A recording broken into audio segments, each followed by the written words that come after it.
Good morning, everyone. Welcome to the virtual edition of Asia Urban Energy Assembly and 7th Global District Energy Climate Award, hosted by Asia Pacific Urban Energy Association. My name is Muhammad Ali. I am the Australasia Advisor of Asia Pacific Urban Energy Association and Project Manager District Heating and Cooling at ENGIE Australia. This is the first time this event is being held in the Asia Pacific, which offers excellent opportunities to regional actors for useful, innovative, and positive collaboration with the district energy industry. I would like to start the session by inviting Michael Jacobson, who is the Executive Director of Asia Pacific Urban Energy Association. Michael is actively involved in the urban energy projects in Asia, and in the last 10 years, he has delivered over 70 urban energy projects. You can find the references of his projects in Middle East, Europe, Asia Pacific, and Central Asia. Please welcome Michael Jacobson. Thank you very much, Ali. Distinguished guests, business colleagues and friends, audience from around the world, welcome to the first Asia Urban Energy Assembly and the 7th Global District Energy Climate Awards. I'm Michael Jacobson, the Executive Director of Asia Pacific Urban Energy Association, and we are honored to get the chance to host this 7th Global District Energy Climate Awards for the first time in Asia Pacific. We're doing this in collaboration with Euroheat and Power and Informa Markets and ASEAN Sustainable Energy Week. I would also like to take the opportunity to thank the Danish Board of District Heating and Qatar Cool for supporting our event here today. Due to the pandemic, we have split this event into this first virtual edition that we have here today, and also a physical event that we will have in Bangkok on 15 to 16 September 2022 in conjunction with the ASEAN Sustainable Energy Week, which is the region's largest energy event with tens of thousands visitors each time. We have a great event in front of us today with 3 main sessions. The first session, now in the morning, Indochina time, we will focus on district energy experiences from around the world. And after lunch, we will have the session 2, which will focus on district energy experiences across Asia Pacific. Finally, we have the award ceremony for the 7th Global District Energy Climate Awards. In between the 3 sessions, we have the opportunity to network in the dynamic platform of Wonder, where you can talk to district energy fellows from around the world. I'm looking forward to seeing you throughout the day, and I wish you all a great event. Thank you very much.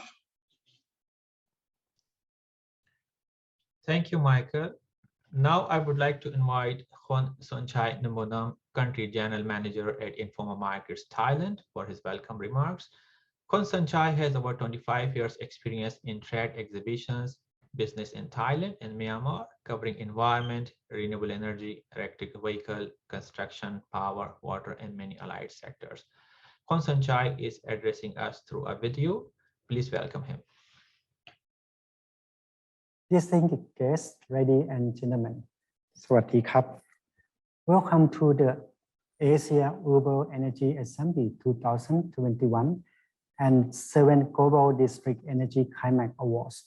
As co-organizer of the event, this is my great privilege and honor to be given those welcome remarks to distinguished guests and professionals in the energy community at the opening of season of the assembly. The event was planned to be held in conjunction with the ASEAN Sustainable Energy Week 2021 in Bangkok, Thailand. But with the current COVID situation and subsequent government restriction, responding to concern for the health and safety of all show participants, the event is being held virtually today. The Asia Global Energy Assembly is an international event with focus to inspire, share knowledge, and facilitate discussion on how district energy system can help cities and communities to transition to the carbon neutral future. As one of the largest and most advanced economies in Southeast Asia, Thailand is one of ASEAN's fastest growing country and has been going through rapid urbanization over recent years. As the rate of urbanization increases, the demand for an integrated and modern energy infrastructure, efficient urban service and green space in the major cities is continuing to rise. The country stands at the forefront of smart city transformation in the region, having taken positive steps toward realizing a digital economy and the development of smart city as a priority. Thailand is restructuring itself into a value-based innovation driven economy by looking toward future economic trends. As Thailand marches toward its goal of sustainable development under the Thailand 4.0 model, the smart city concept is front and center in the country action plan. This makes Thailand as the ideal place and an important meeting point for government officials, policymakers, entrepreneurs, institutional investors, economic associations, businesses, and professionals in the energy industry from over Asia to meet and share vision on topics related to energy and also inspect the largest cutting-edge technology, innovation, and solution in energy transition from some of the world's leading brands. From that, I want to highlight that the ASEAN Urban Energy Assembly, including a live edition of the 7th Global District Energy Climate Awards, will be held as a two-day event from 15 to 16 September 2022 in Bangkok, Thailand. During the ASEAN Sustainable Energy Week, or ASW 2022, ASEAN's largest and most comprehensive international exhibition and conference on renewable energy, energy efficiency, environmental technology, and electric vehicles. With more than 30 years in the energy industry, ASEW has been an important platform in driving forward business agenda for the regional energy industry and influencing policy for driving the sustainable energy transition to a low carbon society. It has been a must-attend event for professionals, entrepreneurs, and policymakers in the energy and related industry throughout the region. The show features showcase of the latest cutting-edge technology solution in energy sources, energy efficiency, environmental protection, and electric vehicles from some of the world's leading brands. It will present unique business and partnership opportunities as they extend knowledge and technological advancement in the energy industry. Running in parallel are the major international conference and webinar presented by speakers, panelists who are some of the world's leading specialists and experts in their fields. Those interactive seminars and webinars are aimed at providing updates on technological trends and the future of energy sources, electric vehicles, environmental, smart city, and more. ASEAN Sustainable Energy Week 2022 will be held on site from 14 to 16 September 2022 at Queen Sirikit National Convention Center, Bangkok, Thailand. We expect that ASEW 2022 will have 25,000 visitors, and we are looking forward to welcoming you all in person. Finally, on behalf of Informa Market Thailand, the co-organizer of the event, I would like to take this opportunity to thank all of our partners, Asia Pacific Urban Energy Association, APUEA, and Euroheat and Power for their full support to co-organize the important event of the year on the sustainable urban energy topics, and also in making this event a successful. Thank you and best wishes to you all, and I hope to see you again in Bangkok in September next year. ขอบคุณครับ Thank you, Konstanchai, for your opening remarks. I'm very excited to come and attend the on-site event in 2022 in Bangkok, Thailand. Now, I would like to invite Peter Lundberg, Head of Operations at Asia Pacific Urban Energy Association in Bangkok, Thailand. Peter is leading the AFIA Secretariat to explore, develop, and promote sustainable energy in Asia Pacific. And Peter is my go-to person when I want to know what is happening in district energy sectors in Asia Pacific. Please welcome him. Hello, everyone. And thank you, Ali, for the introduction. So my name is Peter Lundberg, and I'm heading the APUA Secretariat here in Bangkok. So I will actually share my screen to show you the agenda for this session, but also the agenda for the other sessions of the day. So bear with me, I will share my screen. Yes, so as the name suggests, session 1 will give insights on how district energy systems and networks, including district heating and district cooling systems, will play an important role around the world to help cities in transitioning to a sustainable energy infrastructure and meet global climate targets. So this session includes presentations and a panel discussion on international district energy developments. And we will start off with Ms. Anna Defoucault from ENGIE, who will talk about district energy developments from a global perspective. We will then hear a district energy perspective from Europe, from Mr. Paul Voss. We will then continue with Mr. Lars Hummelbuse, who will have a presentation on district energy and how it is important from a Danish perspective. And then we will also get district cooling insights from an ASEAN perspective from Mr. Tan Chin Hung. And as I mentioned here, in the end of the session, we will have a panel discussion and a Q&A. So if you have any questions, you can write them in the Q&A box and we will address them later.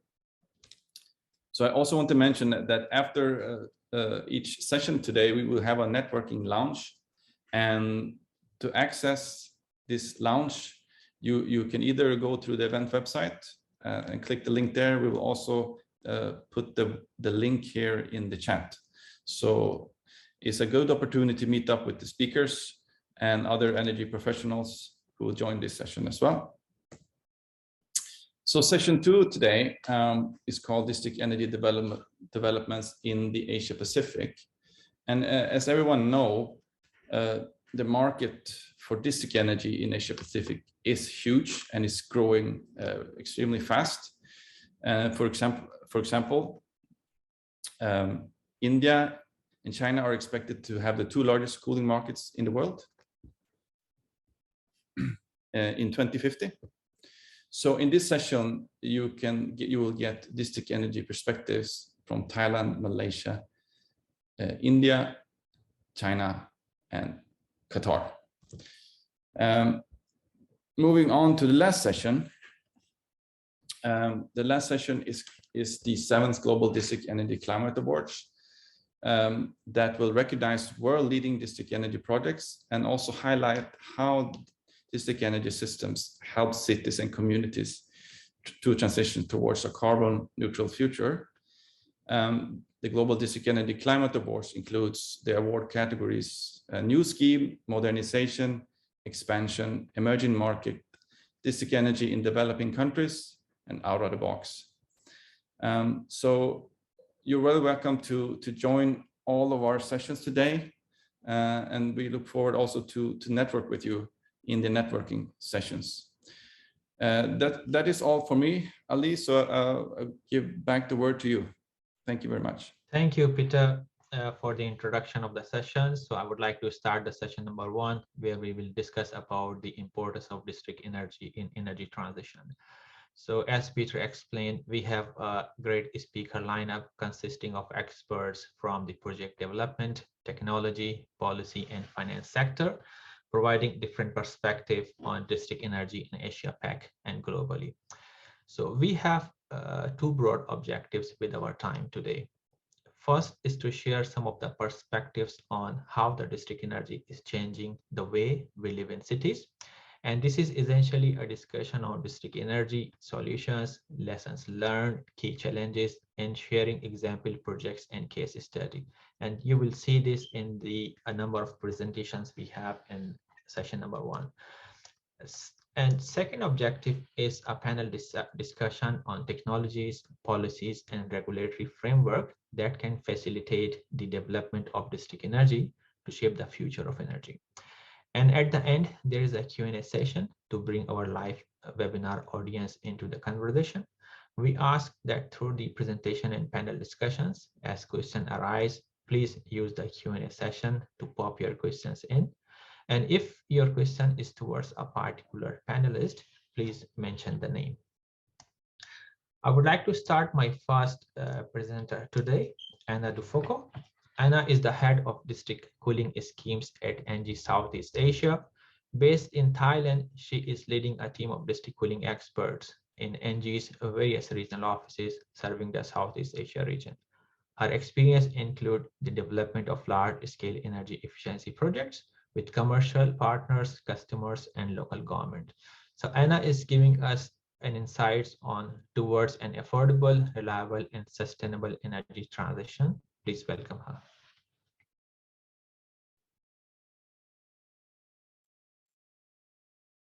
Thank you, Ali, for the introduction. I will share my screen.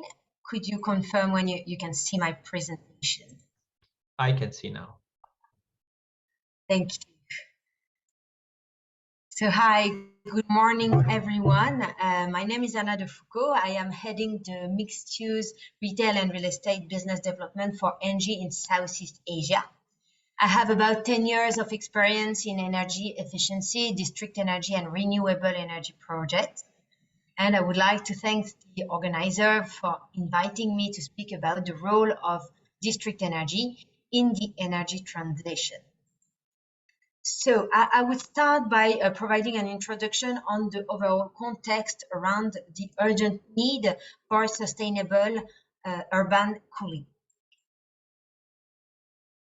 With the COP26, we have been reminded of the urgency of the battle against global warming, and cities, as a large contributor to this phenomenon, are facing several challenges. For example, 2020 was recorded as the hottest year regarding on the record, with an average surface temperature of 1.3 degrees Celsius higher than the late 19th century average. This is a clear indicator of the ever-increasing impact of greenhouse gas emissions on the worldwide temperature. With a growing population, and especially in the tropics, as well as the rapid pace for urbanization, impact of this global warming is felt even more acutely in the cities. And we see that actually the world's cities are heating up at a rate which is twice the global average. And this is due to what we call the urban island effect. I will come back to that later in the presentation. Another challenge which arises comes from the rapid urbanization. Today, the cities are already accounting for more than 60% of the global carbon emissions, and 15% of the global peak electricity is used for the space cooling, mostly for those cities area. By 2050, this situation will accelerate because 70% of the world population is expected to live in cities. This will impact the global energy requirements for space cooling by a growth of 300%, which is expected by 2050. So the challenge for the cities is the following. How can we equitably serve the growing demand for cooling without multiplying the negative impact, contributing even more to the global warming, and then damaging the health of the population? For ENGIE, there are actually three pillars to work together with cities in order to reduce the carbon emissions. we effectively work around those three axes, which are first actually the reduction in the consumption of the customers, provide our clients some solutions to reduce their usage and better use the secondary or primary energy. The other crucial aspect is actually the decarbonization of the production assets themselves by reducing the consumption of fossil fuel or switching to renewable energies. The last pillar, and this is the one on which I'm going to focus today, is actually increasing the energy efficiency of the production assets. District energy, actually, development at large scale of more efficient networks is part of this energy efficiency stream. We are convinced that with this integrated approach, we will be able to address the urban cooling growing needs in a resource-efficient manner. So as I was mentioning, my focus today will be regarding district energy. And in particular, here in Asia, the district cooling. So in a few words, it's a way of producing chilled water centrally. The chilled water is then distributed to the nearby facilities through a network of insulated pipes to provide efficient air conditioning to a cluster of buildings. So I will let the floor to Peter, if you could share maybe a small video that would showcase the different components of a district cooling.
So thanks a lot, Peter, for this video.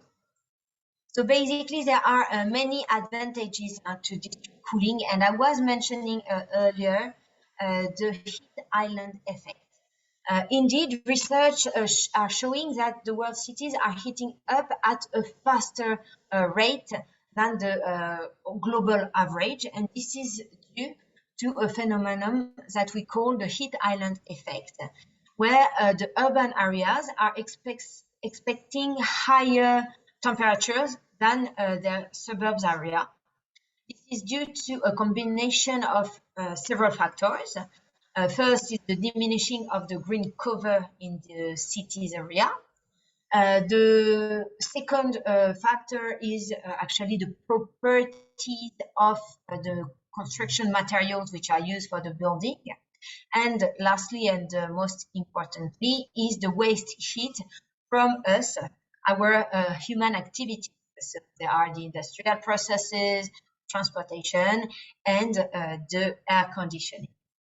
So what I want to highlight here as a benefit of district cooling is a case study that was led by Climespace, which is ENGIE's operator of Paris district cooling, which has shown that by using district cooling to address the growing needs of Paris City by 2030, and comparing this effect to what it would be using conventional air-cooled system, actually district cooling would avoid a rise of 2 degrees Celsius during daytime and 2.5 degrees Celsius during nighttime in the city center during summer. So this city really emphasizes the importance of considering district cooling in urban planning to tackle the heat island effect. Other than heat island effect, there are many benefits of implementing large-scale district cooling for cities and wide development. District cooling system creates economies of scale by aggregating the cooling needs of multiple buildings. It avoids sunk costs and operational costs, which are associated to oversized individual chilled water system. On top of that, district cooling frees up some valuable space in buildings as well as rooftops, where we can consider greening the rooftop or installing solar panels to green the energy mix. Regarding the energy consumption side, if we consider the traditional air conditioning systems, they usually account for 50 to 70% of the peak electricity demand in a building. And most of the time, this happens during peak hours at peak cost. The district cooling system reduces the total peak demand by this aggregation phenomenon as well as the diversity factor. And the possibility actually to use thermal energy storage enables to shift the production of cooling to off-peak period, while at the same time ensuring more redundancy in the supply of air conditioning.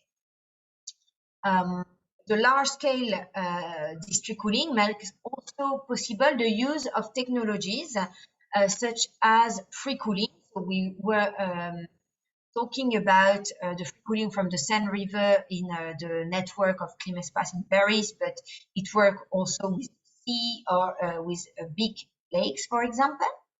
It enables also to use recycled water, treated sewer effluent, and it also enables the integration of renewable, such as solar or biomass, in the energy mix, fitting this district cooling system.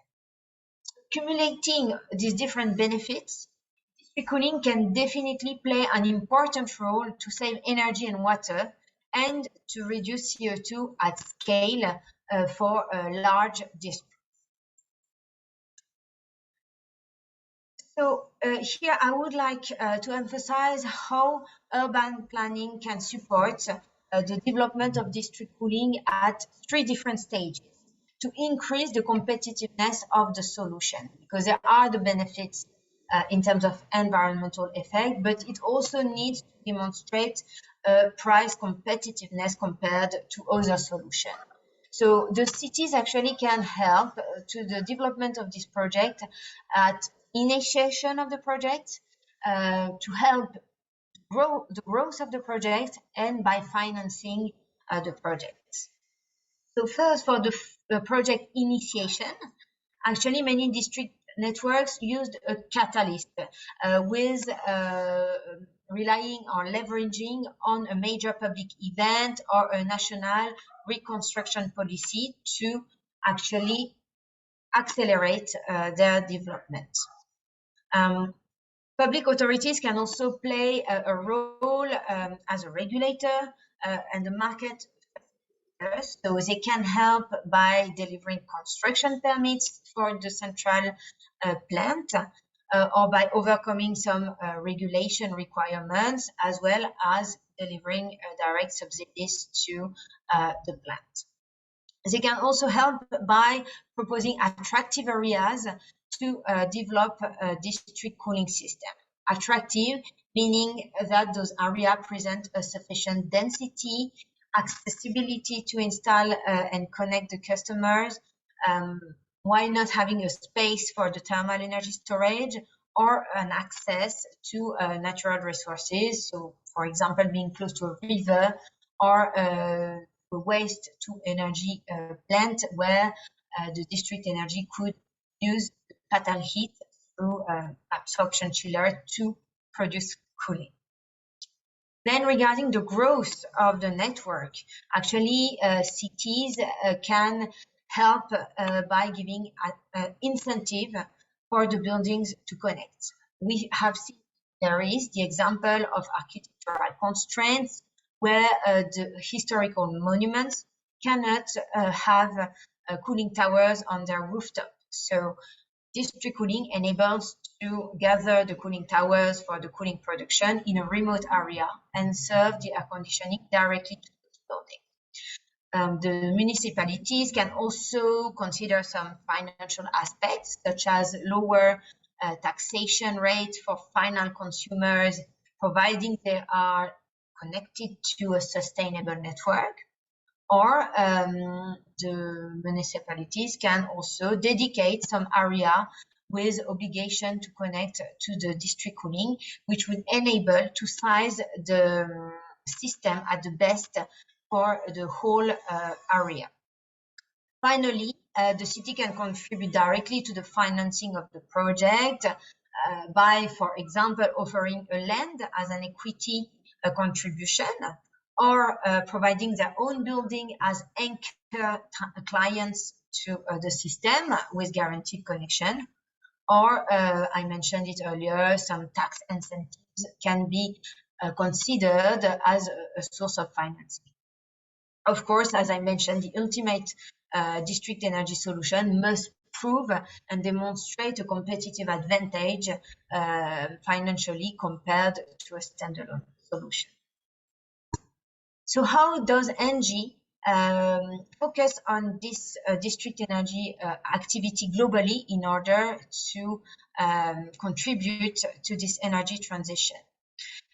Just a few words about ENGIE. We are an energy utility company which focuses on renewable energy production and infrastructure to support our customers' decarbonization journey.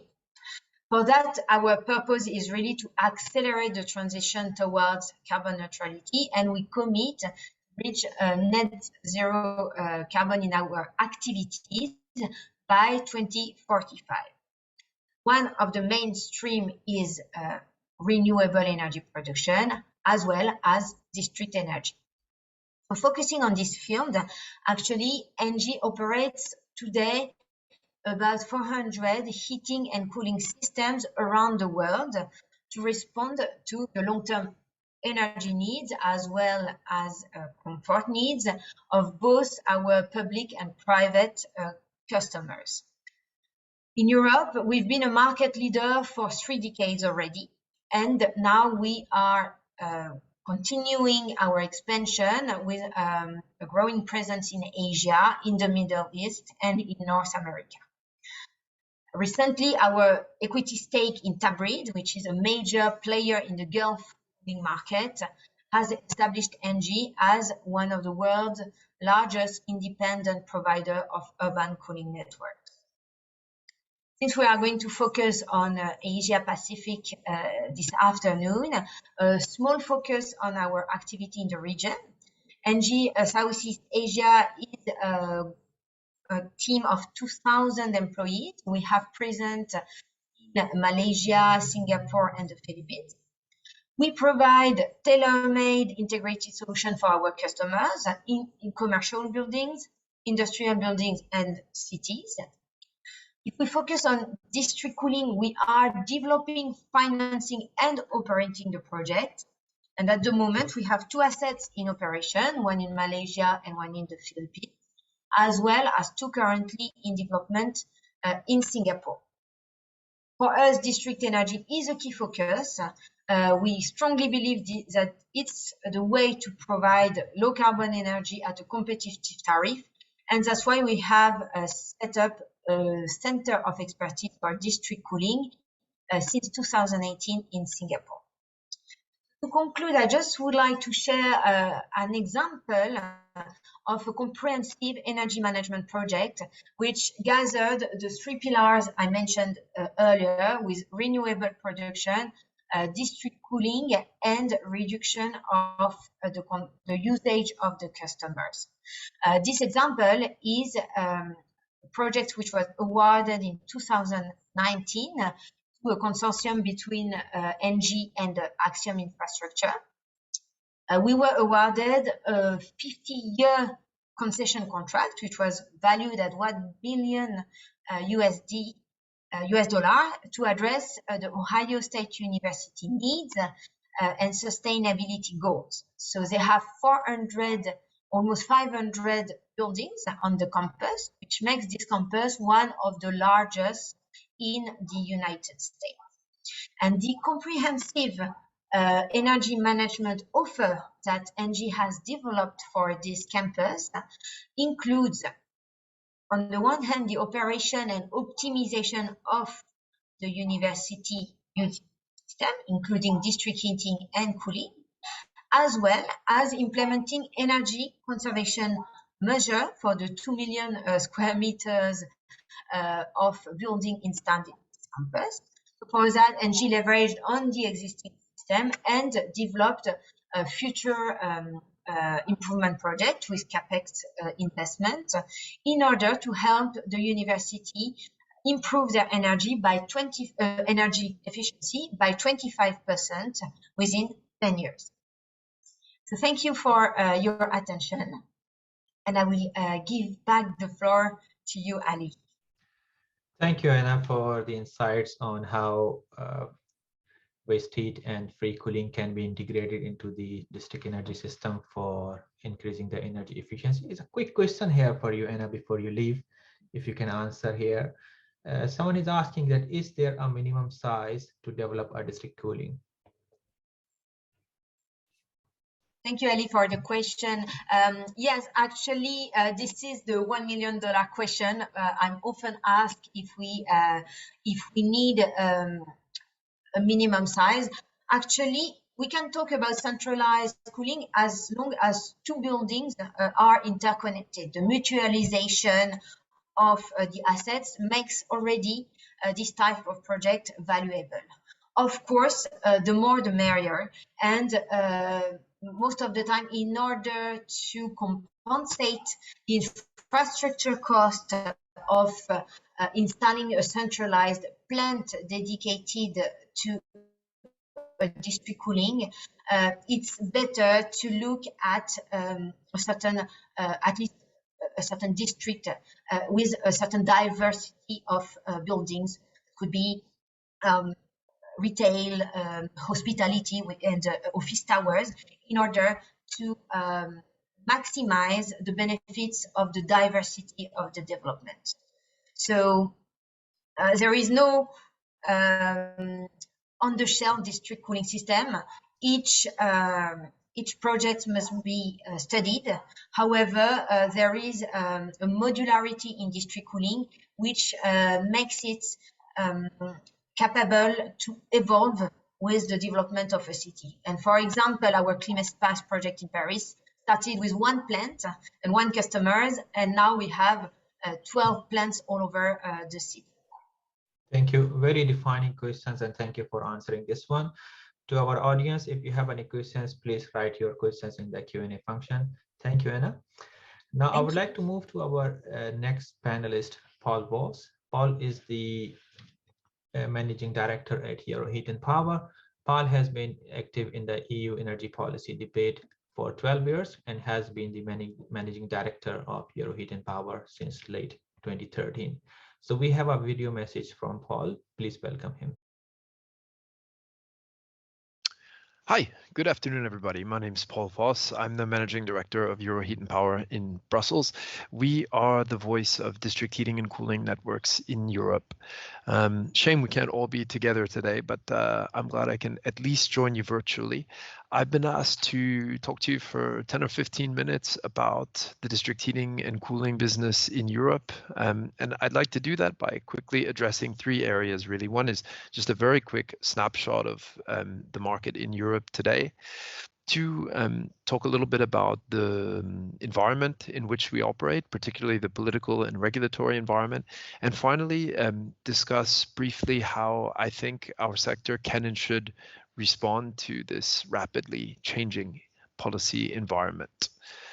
Just quickly on Euroheat, so we are the voice of district heating in Europe. As I say, we are more than 100 members across Europe, right across the district heating and cooling value chain. Basically, we speak for heating and cooling networks in Brussels and around Europe, and we try and make the world a safer place for district heating networks. Now, a few words on district heating and cooling in Europe today. So we account for roughly 12 or 13% of the market. It has to be said that that's been frustratingly stable for a number of years now. And our ambition is, of course, to see that grow in the coming years. Nevertheless, we're already talking about supplying 60 million Europeans with heat and cold. So it's already a large sector, but we suspect that there's significant potential to grow in the coming years. Something like 6,000 networks around Europe, but as you can imagine, that number varies from one survey to the next. What's probably most important for you to understand is that there's not one single kind of homogeneous picture of district heating in Europe. It really varies enormously from one country to the next. And I would say there are basically three types of market all in all. The Nordic countries where district heating is already established as the, let's say, standard default solution for heating cities. So you see it almost everywhere in Copenhagen, in Stockholm, in Helsinki, and other cities like that. It is the totally dominant technology. We have a second type of market, which you find in Central and Eastern Europe. There you have a lot of district heating, but these are typically legacy systems from the communist period. So these are predominantly based on fossil fuels and often in need of upgrades and renovation. And of course, we do see that happening in networks around the region now, and that's something we find really encouraging and would like to see much more of in the coming years. And finally, and maybe most interestingly, we have these emerging markets in Western Europe, France, the UK, the Netherlands, where district heating hasn't had much of a historical footprint, but largely in response to policy pressures on energy efficiency and increasingly decarbonization, heat networks are emerging as an increasingly prominent part of the discussion about the energy transition.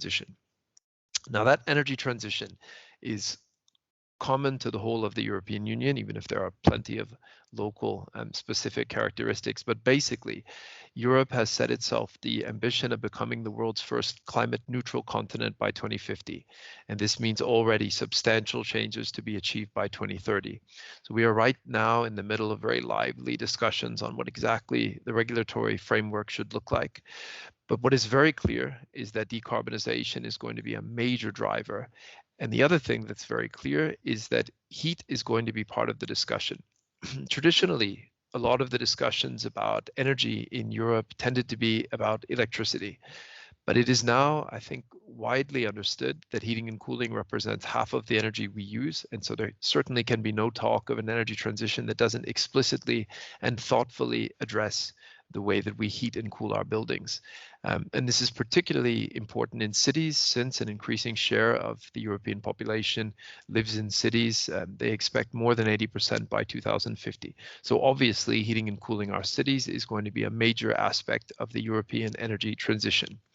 One of the challenges is that right now, we heat and cool our cities predominantly in many European countries by burning oil or gas in fossil fuel boilers. This picture was taken down the street from my home and office in Brussels, and every one of those buildings has a boiler in the basement burning oil or gas. I would suggest without exception. So we have a major challenge on our hands right now in many of our cities and in many of our countries, how to heat and cool our buildings in a way that is compatible with our strategic and environmental objectives and imperatives. And I have to say the discussion until quite recently in Europe about this has been somewhat inadequate. Some of the major suggestions that have come up, first of all, let's just stop needing heat. So you hear a lot of talk about energy efficiency in buildings, getting us to the point where we don't need heat in our buildings anymore. I would just briefly recall that much of our building stock looks like this. So while there's a lot we can do to improve energy efficiency, it is very clear to me, and I hope everyone else now, that it will not be possible to simply get rid of heat demand. So we're going to have to find a way to heat that, to provide that heat sustainably. We have 100 million fossil fuel boilers burning around Europe today. So not needing heat's not really going to be an option. The second thing you hear quite a lot about is why don't we just electrify everything? And I'm sure that there's going to be a bigger role in the future for heat pumps than there is today. We see big growth happening in heat pumps, particularly for individual buildings in Europe in the coming years and decades. But we also know that adding more and more electrical applications puts strain on the grid, calls for more and more renewable electricity. And I suspect there will be limitations on that. So there will be a big role for heat pumps, but they won't solve the entire problem. The other thing you hear quite a lot about in Europe these days is hydrogen. But in my view, hydrogen is going to be relatively scarce and by extension relatively precious, and should be reserved for harder to decarbonize sectors like steel production, shipping, maybe aviation fuels. So again, that's not going to solve the problem for us. This typically leads to a question about district heating. Well, what about district heating? And I think the only answer to that has to be, well, that depends. I found this picture a number of years ago by Googling depressing and district heating at the same time. And while this is probably an extreme case, I think it's important for us to recognize that not all district heating is always a good thing. District heating needs to help. That means it needs to be efficient, it needs to be modern, it needs to be based on an increasingly sustainable fuel mix.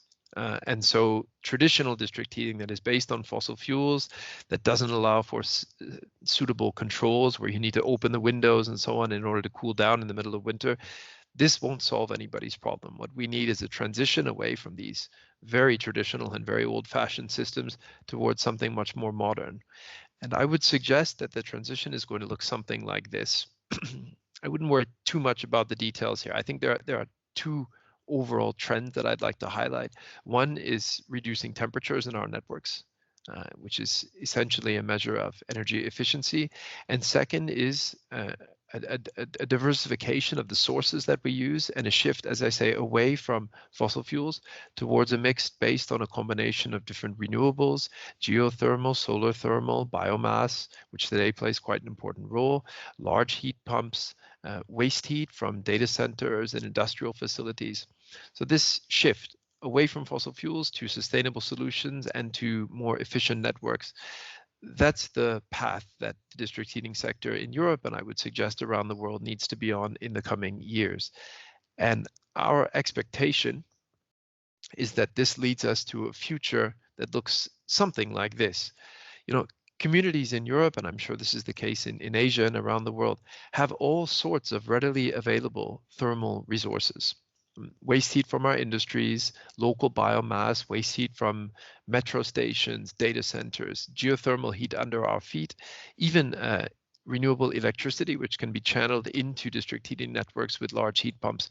All these things are available to us. And when we talk to decision makers about the way district heating is going to operate in the future, it is one, as I say, based more and more on renewables, but also integrated with the wider energy system. So these links between thermal and electric networks. This is something which we didn't talk about much as recently as 5 years ago, which has now become a major driver, both for changing district heating networks and also for changing the way people think about district heating networks. No longer simply a local niche solution, but an integrated part of the wider energy system and the wider energy transition. The potential for growth is enormous. So we've together with partners from academia and industry over the last years, carried out numerous assessments as to the growth potential for heat networks in Europe. As I say, right now we are hovering around 13%. The technical and economic potential for heat networks 30 years from now is as much as 50% of Europe's heating and cooling demand. So obviously this is very, very dramatic growth. It will require a couple of things. First of all, a regulatory framework that is favorable. That means learning to put an appropriate price on carbon. That means learning to encourage energy efficiency in the supply of heat, but it can be done. The second thing it will require is a bit of courage on our part as an industry to kind of embrace the opportunity and not be afraid of changing, because nobody is going to support the growth of district heating if it looks like this. That goes without saying. There is a kind of implicit deal being offered to us where we can grow, we can have new markets and new customers, but only if we're able to offer people something that looks much more like this. So business as usual won't do it. But because I just don't see many other solutions and any better way to get large amounts of green heat into the urban environment than heat networks, I think this opportunity, this growth, and whether it's 50% or 39%, I don't think that's particularly important. We can be at least 3 times more than what we are today if we're prepared to change and deliver a district heating that is consistent with the European Green Deal, that is consistent with the idea of a climate neutral continent. Of course, that's a big challenge, but I think that it's something our industry can achieve. And it seems to me that broadly speaking, if we want to fulfill this potential, we'll need to tick these 4 boxes. It's got to be decarbonized, that's non-negotiable. It's got to be energy efficient for obvious reasons.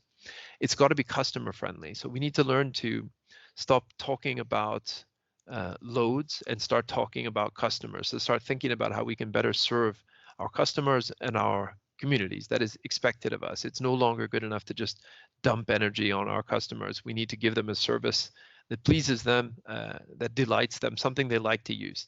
And part of that is also learning to go digital, both in the way the networks function, so using digital technology to optimize our systems, but also when it comes to the interface with the customer, giving people a modern and enjoyable user experience.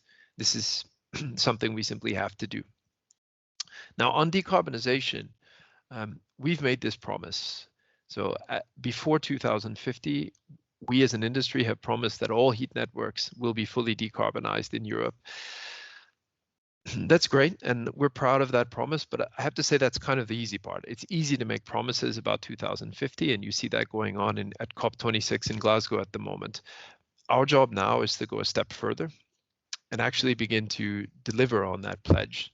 And that's going to be primarily done at local level, because for all that we like to talk about about heat networks as a European subject, there is something inherently local about them. What matters is what happens on the ground in communities all over Europe. We are busy engaging with cities around Europe on how to make this happen. And if you visit our website and if you visit DH Cities in our website, you will find what I hope are really inspiring stories about how cities around Europe are using heat networks to achieve their goals, to help their citizens live better and help the environment as well. I'm really optimistic about the future of heat networks in Europe. We simply need to be brave. The opportunity is there, and I'm really hopeful that we'll see similar developments all around the world, and I'm looking forward to engaging with all of you to see how that's happening in your part of the world. In the meantime, thank you very much, and I wish you a really good event today. All the best. Bye-bye. Thank you, Paul. A very powerful message Paul has given to us, that it needs to be efficient, it needs to be modern and based on clean fuel. Thank you. We would like to move to our next presentation. Lars Hummelmose, the managing director of Danish Board of District Heating, is joining us from Denmark. He previously worked as the Director Europe Invest in Denmark, Danish Embassy in Paris. And Lars is having a large international business background. He is developing and implementing the strategies at DBDH. Lars is joining the session from Denmark, very early morning there, 5 a.m. Thank you, Lars, and welcome. Please welcome him. Morning, everybody. I had my 2 coffees already, so despite the early morning, I'm ready to go. So Mohammed, should I share my screen? Is that how we work here? Please go ahead. Yeah. Yes, just a moment. I'll make sure I share the right one, and let me know when you can see it. We can see now. And now I guess it's full screen, right? It is. Yes. All right. Good morning. My name is Lars Hundmose. I'm the managing director in Danish Board of District Heating, and the agenda for today is I'll give a very brief introduction about who is Danish Board of District Heating. I'll again talk about the story about district heating in Denmark, and some of the drivers. We had the energy crisis in the 70s, and now plus we also had the climate crisis the last 20 years, I would say, especially the last 5-10 years. So that is some of the drivers for the strong development for district energy in Denmark. So that's the agenda. All right. Danish Board of District Heating, well, we're an old organization. We have been around for 42 years. We're a Danish-based organization, but we work globally. So it's a membership organization, having the manufacturers, the consultancy engineers, and the utilities. So in other words, we're having the leading actors within district energy as members. But we are setting in the world to promote district energy for sustainable city transformation. And we're doing this in different ways. One of the ways is we have this fantastic magazine, the biggest international magazine within district energy called Hot Cool, talking about relevant subjects and within how to develop both technical wise, but also business system, economics, finance, because that's a really difficult part is how to organize it, how to finance it, how to set it up technical wise. It's easy. We've done that for more than 100 years in Denmark. Then we do a lot of seminars, trainings, exchanges of know-how in Denmark and abroad. We participate in international district energy projects, and we usually say, well, if you have a question, please come to us. We might not be able to answer your question, but we know who can help you. So you're always welcome to reach out to us. All right. As I said in my introduction, the drivers in Denmark was back in the 70s. So it's been, well, even before the 70s, we had district heating, but that's where we really had the big move. That was due to the energy crisis where the oil pumps were closed and we couldn't get the oil and the prices went crazy. And today it's more, at least in Denmark, it's the due to the climate, we have some really ambitious targets in Denmark on the climate targets, and we want to be what we call a front runner country to be an inspiration also for others. All right. In the 70s, we had this wake up call. We were almost 100% dependent on coal and oil. Our systems were inefficient.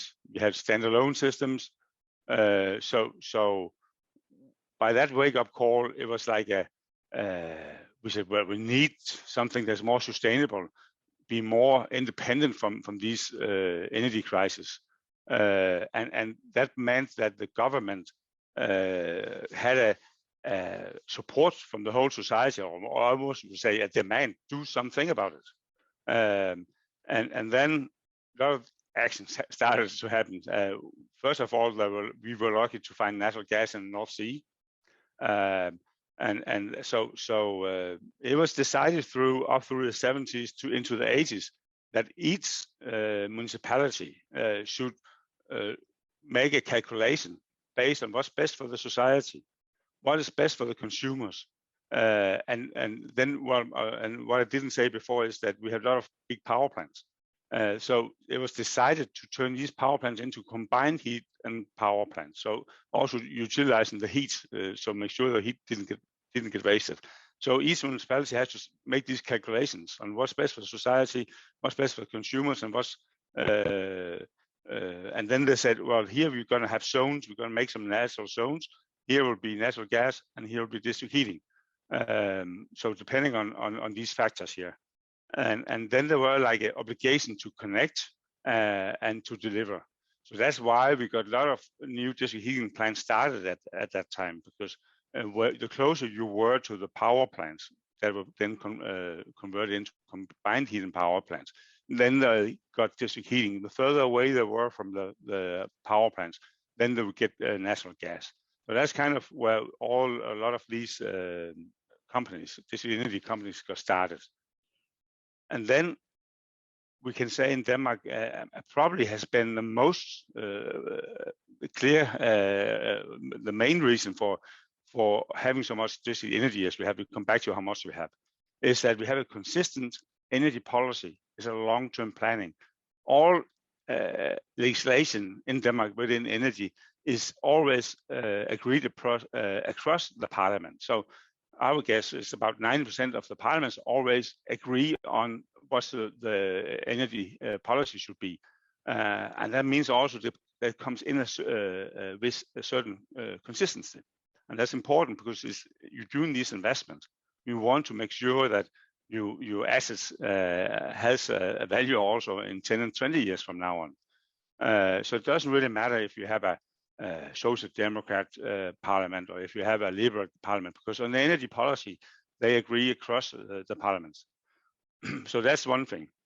Then we in Denmark had a very clear business model. I'm not saying that everybody else can have the same or should do the same, but there are some inspiration to get from this. There's been a very clear business model. We had this very special thing in Denmark. It's called non-for-profit.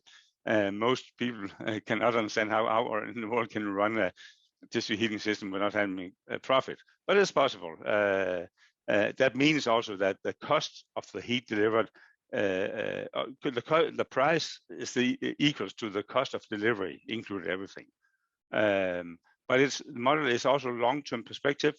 Then because you cannot generate a profit, you have got these also municipality guaranteed loans, meaning you go to the market and get the cheapest loans out there.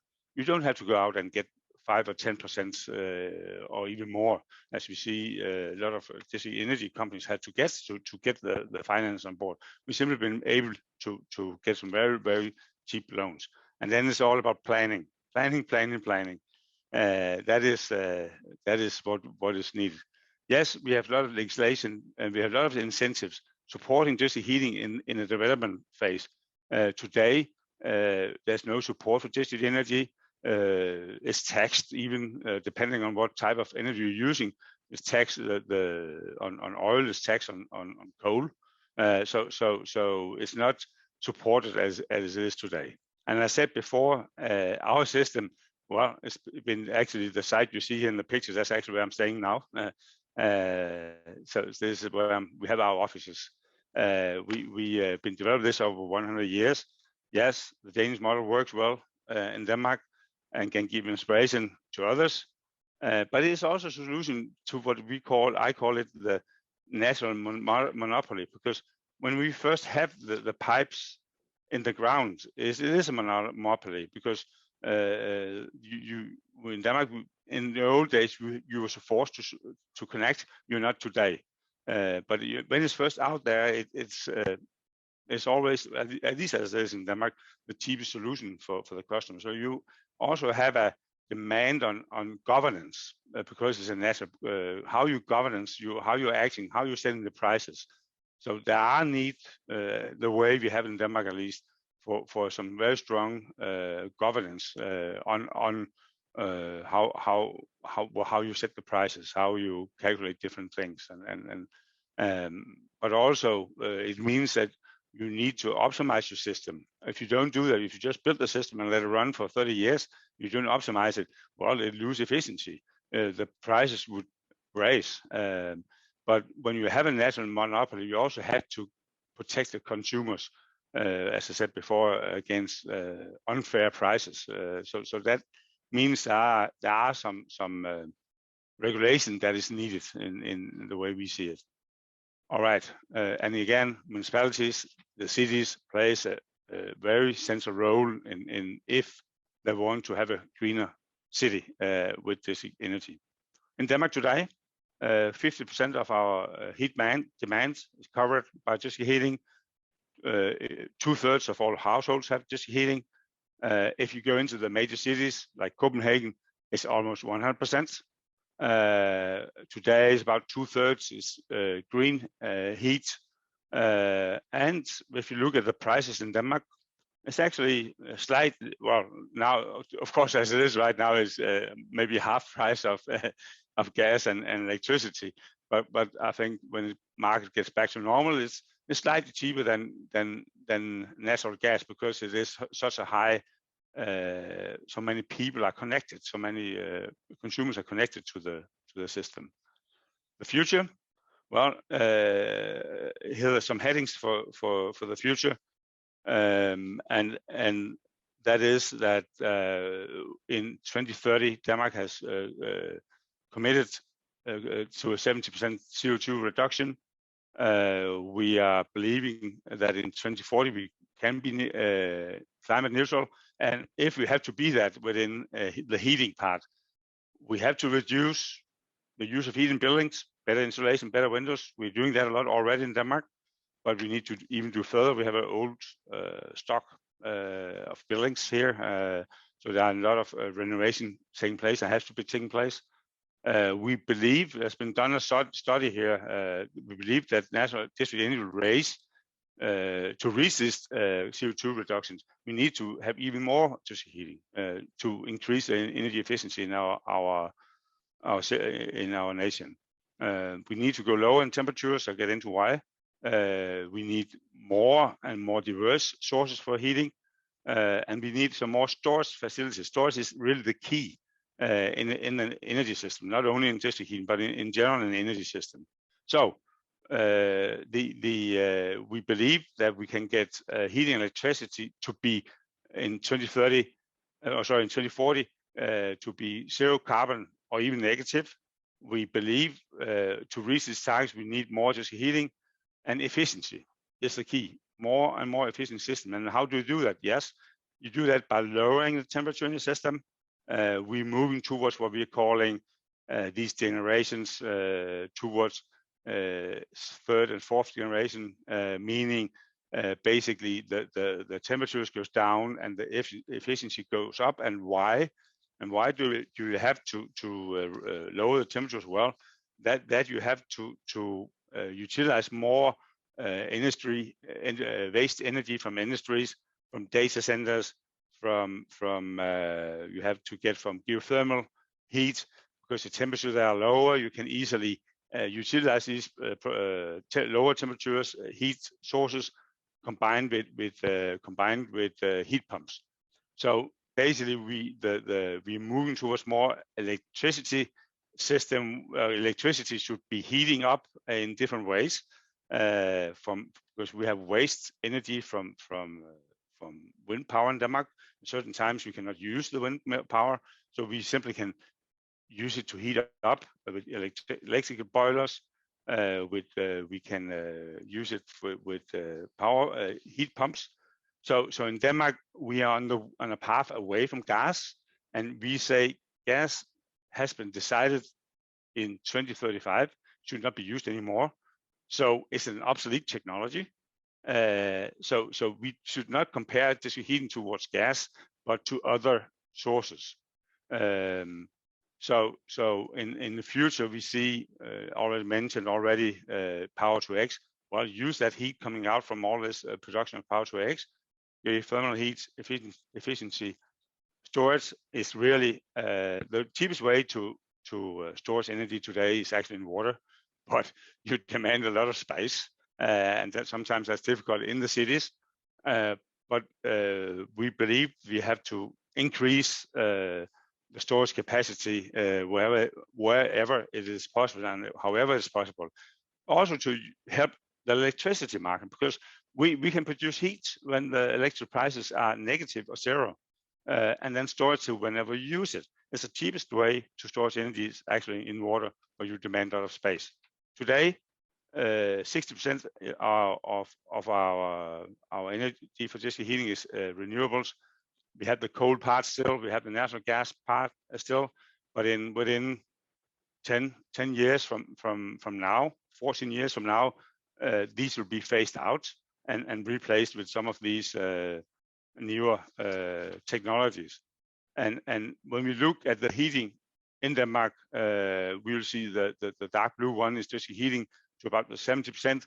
The remaining in the more remote areas or remote areas of a city also will probably be what we have. Heat pumps will be the solution in more remote places, the light blue part of it. So district heating is playing a major role in Denmark and will play an increasing role in the future. Conclusion, I don't know how time goes, Mohammed, but I lost track, I guess, of the time. Well, I think I'm gonna basically, this is my last slide.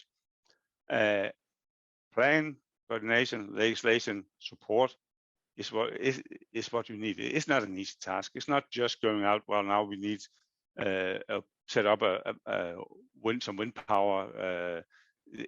You can do that and then just connect. Now here we have to put pipes into a city, and of course new built cities are easier to develop it in existing building stocks, and then realize, especially for Europe, gas is an obsolete technology. I mean, it's not a technology for the future. If we don't compare prices and so on to gas, that's an obsolete technology. Demand to the municipalities, other cities, please do a heating plan for the city. Find out what sources do you have, what sources are there available for you can utilize to either using a heat pump or in another way, developing a cheap district energy system. And we see it that district heating can be the backbone in what we call a smart energy system. And a smart energy system is we see strong integration with the electrical sector in Denmark, or even in the gas sector, because you have also the distribution of gas in Denmark. So we see these sectors merging together. So this, what I'm calling the smart energy system, they're supporting each other. We supporting the electrical power side and vice versa. So again, utilizing heat that would not otherwise be wasted. Industrial, it can be from data centers, it can be for power to X production. Use surplus electricity in heat pumps, in electric boilers, and we produce electricity when needed on combined heat and power. So that's how I see the system. And again, thank you so much for listening to me and to my presentation.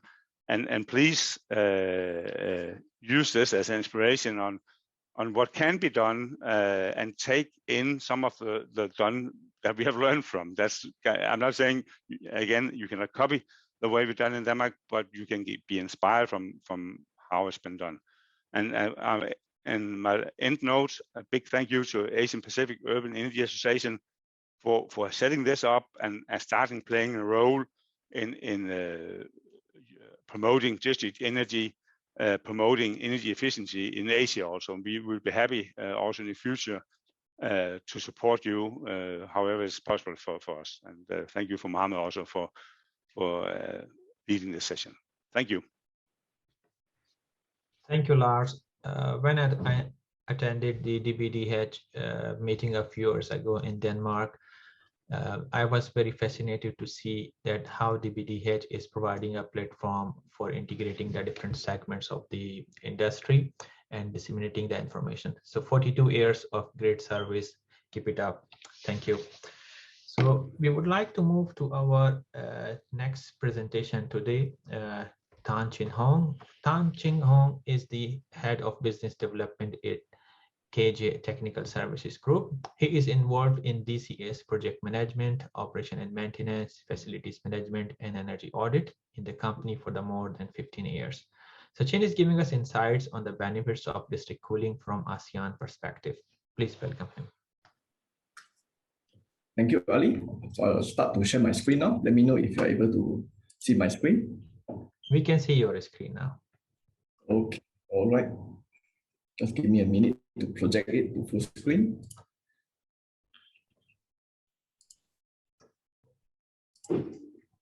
Okay, all right. Thanks again, Mohammed. And also good morning, everyone. Also, thanks to the organizer for giving me opportunity to become a speaker on this webinar.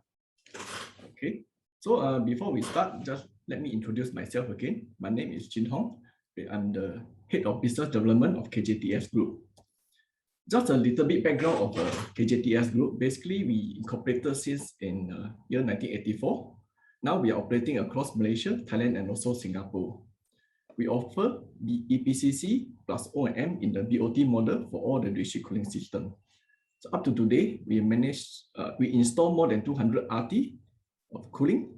We managed more than 92 million RTH and also managed to save more than 30 million of the electricity. So basically, we are in ISO, we are certified for the quality, environment, OSHA, and also FM services. We are also a My Hijau certified company from Green Tech Malaysia. We stand for the Green Directory.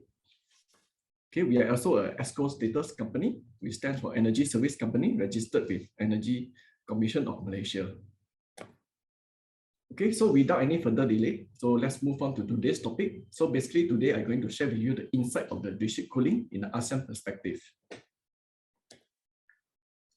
So basically we all know district cooling is not something new in Malaysia and also Singapore. So just to share with you all, back into year 1998, we already installed the very first district cooling in Malaysia together with thermal energy storage system.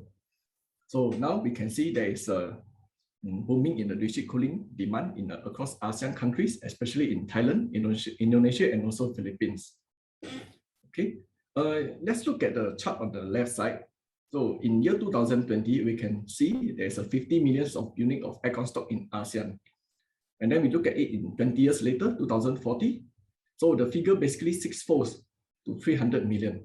So basically this has proven that there is a constant demand on the air conditioning system, which has proven district cooling system is commercially viable due to various factors, which I will explain in the following slide. So I would say geographical is the main reason. So we all know ASEAN, most of the country is in a tropical climate. So basically what we're facing here is a summer almost all year long. So with this, actually the usage is pretty constant and in high volume. So that's why you can see on the chart on the left side, there's high percent of the electricity usage will go to the air conditioning usage. So basically with this high constant usage, we are leveraging on the economy of scale from the district cooling system. From this perspective, the capex on the district cooling system and the OPEX can be easily justified. So we look at the tariff structure. So there are availables of a various tariff structure, especially on the time of use. So basically this time of use, or we call it peak and off-peak tariff structure, enable us or encourage the thermal energy storage, which is commonly used in a district cooling system. So what we do for thermal energy storage system, basically we will run the chiller during when the tariff is cheaper, usually during the off-peak period. And then in the daytime, we will discharge the energy for and send the cooling energy to all our customers. With this, we are able to reduce the energy cost significantly and improve on the efficiency of the power plant during the off-peak period. So what we are experiencing right here is a global temperature warming. So I think this only, the chart here is showed ASEAN, but it actually happening everywhere. So if you look at today, and 10 years later and 30 years later, the increase is at the average of 2 to 3 degrees Celsius. So this has proven again, there's an increase of cooling demand. Hence why DCS getting more and more popular. And we as a DCS provider, is our role and responsibility to improve the efficiency of district cooling system. Well, these days we can, I think we all can see that there are a lot of mixed development, especially in the urban area, or what we call the high energy density development. So actually this kind of development is perfect for the district cooling system. You try to imagine, let's say a mixed development consists of 10 buildings. If compare, mixed development consists of 10 buildings, each of the building having the individual plant versus a single district cooling plant and supply all the cooling energy to all the respective buildings. So from this perspective, you can see there is a great reduction in the overall capex and opex. Talking about the skill set, being a high demand on the air conditioning region, actually we are not lacking of any skill set. I would rather say it's pretty matured as well. So basically we're having a technical know-how and strong experience in terms of design, construction, commissioning, and then after the construction is we move to the operation stage. Okay, and then the operation usually come together with a guarantee of the performance as well. So one more point to highlight, I will say the skill set available in the ASEAN region is rather competitive as well. Compared to decades ago, our mentality is always set to have a first-class facility, but then the problem will arise when we have a zero budget in terms of maintenance. But then I'm glad to see that today that this mentality has changed completely, because we all know that maintenance is vital for the longevity of the district cooling plant. So with the right maintenance, we can maintain or even improve the district cooling plant efficiency in the long run. So with the district cooling system, we are able to reduce the maintenance cost significantly, and all this maintenance package or the comprehensive coverage package can be provided by the DCS provider. So about the availability of the technology, we have no problem accessing to that as well compared to a decade ago. So today, all the high efficiency system, for example, like for chillers, pump and cooling tower together with the optimization system, we have no problem accessing to that. And also recently, with the popularity of this Internet of Things, has enabled us remote plant operation together with the optimization function. So as we all know that most of the ASEAN countries are emerging countries. So the standard of living are getting higher and higher.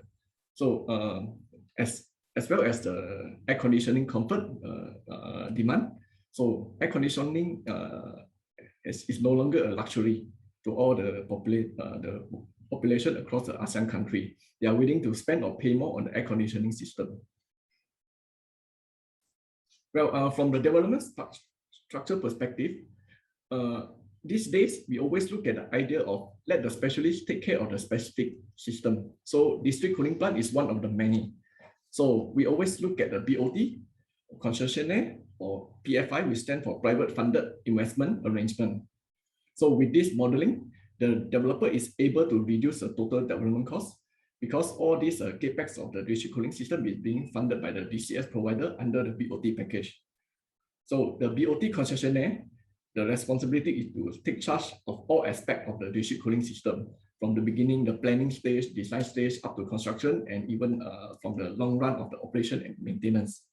So basically with this modeling, all the risks as far as the district cooling plant is concerned, which consists of design, construction, and operation risks are being mitigated to the DCS provider. By doing that, the owner can be ensured to have a peace of mind to focus on their core business. Well, if you look up the city across these ASEAN countries, we can notice there are a lot of buildings already easily more than 20 years old. So basically, most of the aging building or developments will have the deteriorated efficiency plus heavy wear and tear. Well, at the same time, most of the aged building aircon system are already subject to renewal. So it's always a good idea to take chance of this opportunity to renew the system and connect them or centralize them together with the adjacent building and turn it into the district cooling system. So we as a DCS provider, we are able to provide a study and a proposal on this aspect as well. Well, these are the benefits of a single body district cooling system in a BOT or BOO model. So basically the DCS provider will be wholly responsible in terms of project delivery, chilled water quality, and also the availability. This will ensure the full function and performance of the district cooling system throughout the plant's life cycle or the contract period. Basically, all the BOT contract service are KPI based. So this will cover all aspect from the aspect of maintenance, operations, or the chill water quality. So in the event any of these aspects doesn't match, all these are subjected to penalty. So as a customer, they will be purchasing the chill water as a form of utility from us. By doing this, the owner is able to offload the capex by entering into this model. Hence why owner is able to focus more on their core business. Well, there are significant environment benefits from using the district cooling system as well. So on top of the centralized of all the cooling plant, we can look at the centralized of the redundancy as well. instead of having an N+1 standby at the several buildings, by using the district cooling, you only just need to have a single N+1 configuration. Okay, from this, basically you are able to achieve improved efficiency, reduce the use of refrigerant, reduce all the mechanical and the electrical incoming infrastructure and the requirement. And from here, you're able to reduce operation and maintenance resources significantly as well. Yeah. Again, the same analogy, you try to imagine today your development having a 10 different chiller plant. And today you just need to, by using the DCS, there is only one plant to operate and maintain. And any upgrading at the DCS will eventually benefit the rest of the customers or building.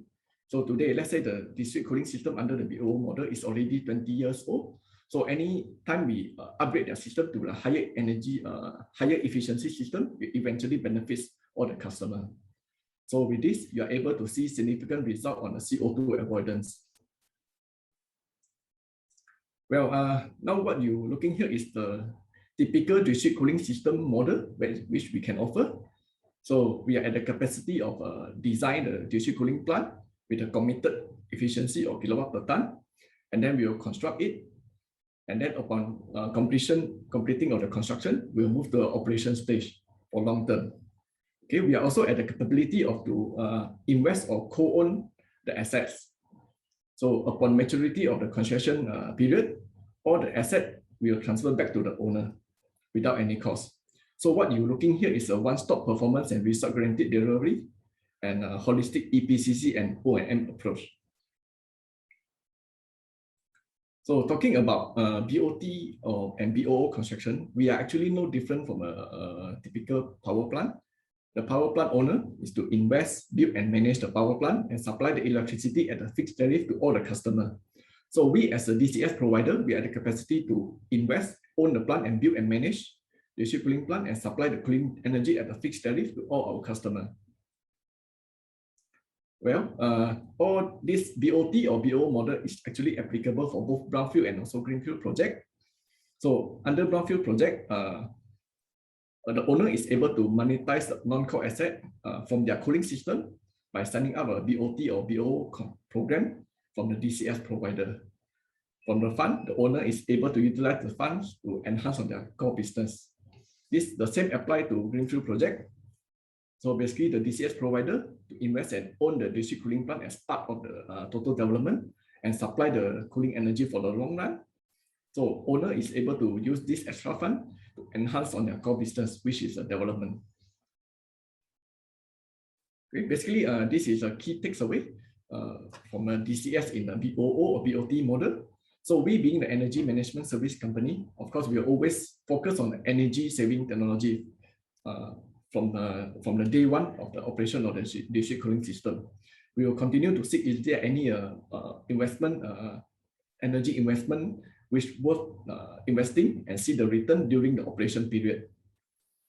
So as a client, you're able to enjoy the peace of mind for long run in terms of from the beginning of the district cooling system from the aspect of design, construction, and long-term operation and maintenance. Basically, all the risks from A to Z, any aspect of the DCS are being passed to the DCS provider. With this, again, we are able to offload the CapEx burden from the owner. And also, lastly, as a centralized plant, DCS enable the reduction of the number of equipment required and also reduce the carbon and noise emission. And with this, we are able to reduce the manpower and the relevant resources required as compared to the individual chiller plant. Okay, so that's all for my presentation today. Thank you, everyone. So if you'd like to know more about us, our contact details are here. Okay, thank you. I'll pass back to Muhammad. Thank you, Sage, for a very interesting presentation. I have some questions pop up in the Q&A function for you, particularly for O&M and ASEAN perspective that I will go through our next session of the panel discussion. So I would like to move now towards the panel discussion. Lars and Chin Hong have already been introduced. Two more subject matter experts are joining us today. Par Dalin. Par is the president of DEFCO, a respected district cooling expert Par has overseen plenty of district cooling projects across the globe, including Stockholm, Qatar, Honolulu, and Vienna. Welcome, Par. And Frank Granholm. Frank is the president of Global HVACR Sales at ABB Motion. He has substantial experience in product portfolio planning and development of new business areas, with a particular focus on HVAC, building services, fluid handling, water, wastewater, and refrigeration. So Frank is also joining the session from Denmark and Par from Sweden. Very early morning on both fronts. I'm very thankful to you for sacrificing your early morning or a late night stay to join us. So welcome to all of you. So it is discussed in our presentation this morning that cities are major consumer of energy, and district energy development requires solutions that are sustainable, innovative, and affordable. So I would like to start this question from Pardalin. What is the government role in supporting the development of district cooling on a wider scale? Yes, I think that this is probably the key for actually get it to a district cooling level.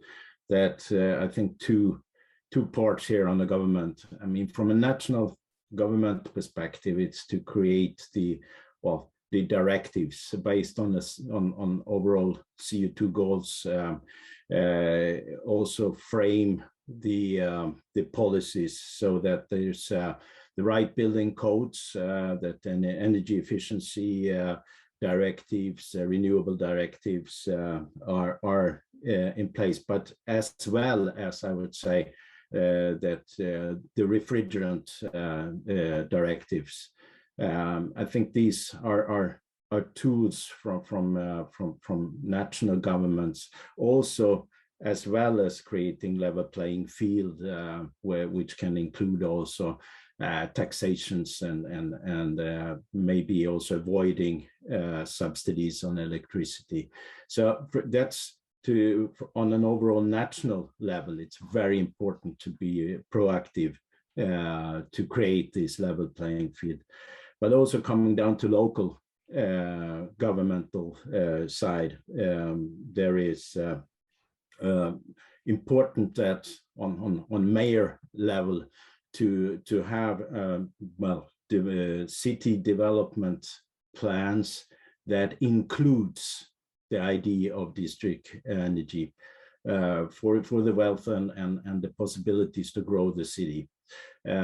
For example, promoting district cooling so that you can offload the last mile grids of electricity that can make it possible for other electrification, like within the transport sector. So local government has have to include into the master planning, also ease up the access to land, free a way for distribution pipes and also land for production sites, and also have a smooth process for permitting of these establishments. So I think that is important, both from a national but also from a local government perspective. Thank you on this one. Someone has just asked us about that what strategies used to enable policymakers to make policy at the speed that can meet the DCS needs for transitioning the pace. So our audience understanding that yes, there is a gap somewhere in between in the policy making, that policies are not being constructed at the pace where the district cooling penetration is required for the transitioning of the carbon neutrality, etc. So somewhere the policy is the hurdle. So what strategies can be adopted to expedite the policy adoption? If asking me again, I think that from a national planning perspective, I think this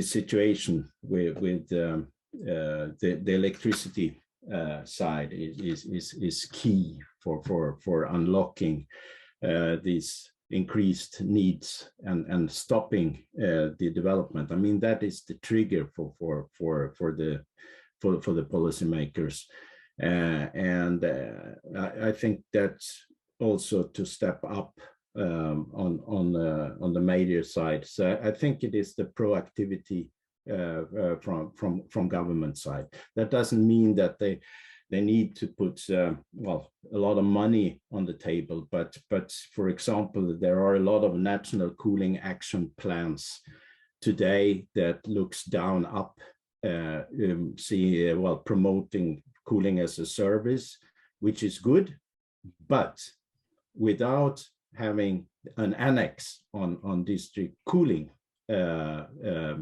plan, national plan, you have a risk of have a lock-in situation on long-term contracts on the building, for example, which means that when you're planning for district cooling, you don't get enough of off-takers because they are locked in long-term contracts.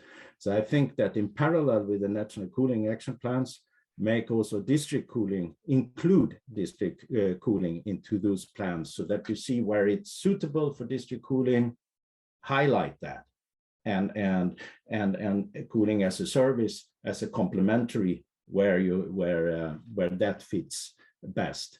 I think India has done a good work there in getting a balance, but as my work within the UNDP, where we see that we are a little bit behind on getting the district cooling national plans in place in parallel. It's the balance, it's to create a level playing field. So that's my main message, is that for nations that add district cooling to the national cooling action plans. Thank you. I will go towards Frank. You are on the technology providing perspective. You are at that front. So what major challenges do you see in the way the systems are being designed and specified today? Yeah, thanks, Ali. I mean, one of the challenges we see is that when the specifications are made, there's a separation between the mechanical and the electrical side. So while there's a good focus on optimizing on the mechanical side, the efficiencies of the systems, it's often forgotten that depending on the choices of technology you make, there might be an impact actually on the electrical system because of the power quality that different, for instance, variable frequency drives do impact on the electrical system. So that might cause inefficiencies on the electrical system. It might also cause that electrical components are not dimensioned correctly. So we need a stronger integration between the electrical and mechanical specifications so that there's a clear knowledge of, if we change on any of these requirements, then we have to make sure that we update the requirements for the electrical components in the system, because otherwise we get operational issues and the resilience cannot be maintained in the systems. Thank you. Lars, there is a question for you. Our audience want to know about the examples we have from Denmark. And the question is, what role the city and municipalities are playing in developing their district energy in your country?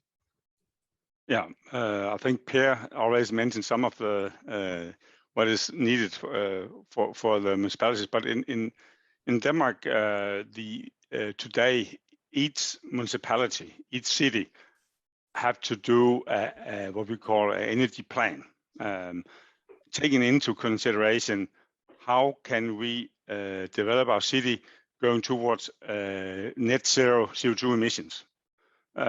So they have to do that on the electrical side.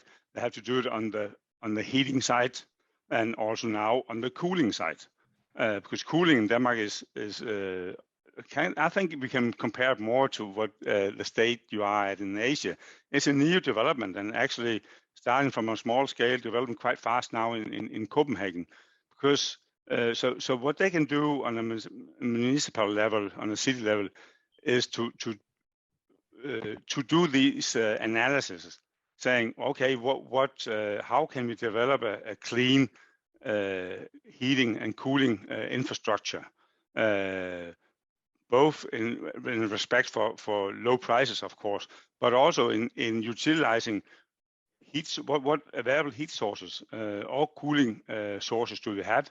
where do we have the biggest customers? So kind of this mapping the cities can start doing. That's I think that's the number one. Doing these plans for overall plans for a city, how to move towards zero-free emissions on the heating and cooling parts, because then the next step they have to do is take dialogue with providers to companies who can that can be energy companies. In Denmark, it's then often owned by municipalities themselves independently, but it could as well be private operators. So go in and take a dialogue with companies who can actually do the necessary investments. So they will play a deeper role than just let things happen, because it's our city, it's their citizens. So they have to care and they have to take responsibility, and they can kind of, I'm not talking about their economically supporting systems, but they do paving the way by doing some analysis and also setting in some demands for in new built areas, saying, well, what emissions do we allow in these new built areas, and it has to live up to some certain conditions. And they're kind of pushing it towards more energy efficiency. And in my opinion, district energy that goes with district cooling, goes with district heating, is parallel almost to equals equals energy efficiency. And that's what we see now. We heard Paul Voss from European Power. You see countries like France, Germany, the Netherlands.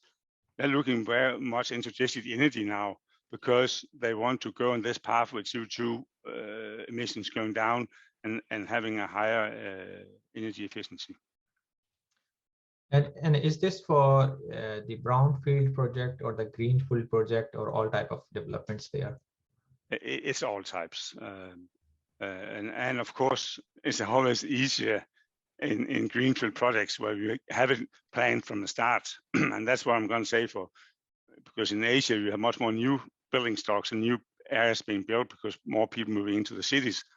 There should be a demand from the municipalities, the cities, saying, okay, in this area we have some certain demands for the energy delivered right from the beginning, because it has to be thought in from the beginning. It becomes much cheaper. It becomes more. You force the developers; they have to think in what energy should be supplied to this new built area. So that's a key. It's easier to get it in. It's thought in from the beginning in the planning phase. So you have the examples where the district energy is implemented in the brownfield projects there. In Denmark, we right now is in the phase of converting from gas to district heating, because we had a gas network, as I said in the beginning, back from the 70s, because we had natural gas in Denmark. But now they've been working for 30-40 years. So now, because we wanted to go towards zero emissions, and gas is an obsolete technology in Denmark, because if you look 15 years ahead, we're not going to use it for heating anymore, and not using coal, we're not using oil. Fossil fuel is out, it's old technology. So we have to, what then? And therefore we will, we see a lot of, in cities now, you see the cities been digged up with putting in heating networks as it is this moment today, yes. So I saw in the presentation you mentioned that the gas is an obsolete technology. Yes. So yes. How your end users are taking this? Are they thinking on the similar lines as you are thinking on, and where are the I say that benefits of the municipalities providers are lying in terms of the fossil fuel? Yeah, it's some places a sensitive discussion. Of course, it's not. We cannot force people to take district energy. We could that in the old days, and we cannot and should not do that today. But it is in Denmark. We actually, because it's so widespread, district heating today is actually also the cheapest solution in many cases.